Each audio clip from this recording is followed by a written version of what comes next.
I feel like I did more sitting out and listening in the bass line because I sort of wanted to hear. I was like, I'm not going to sing like a melody the whole time. Maybe I just want to add some little embellishments, little bits on top. And I felt like listening in that one was even more important than the drone one because otherwise everyone's just going to sing a melody.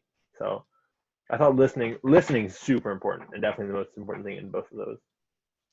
Yeah, since I was just like trying these out, I was really like for my project, like I had no idea what to do. I looked at like Dr. Parker's like fruit activity, and like I thought to myself, okay, let's look up some like improv stuff, and like I came across the circle singing, and so I thought that was pretty neat. I was like, I can do that over Zoom, and so I was looking up the different examples, and like that's where I noticed like sometimes there was a bass line, and sometimes there was like the drone. I was like, okay, those are two very like similar but distinct activities, and I wanted to try them both out. And it seems like the drone one's a lot better for Zoom.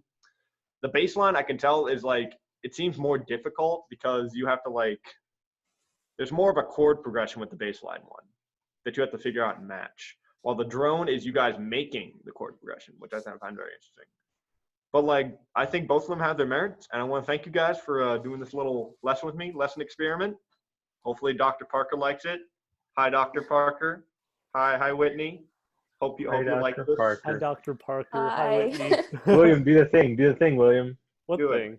You know the thing. Oh.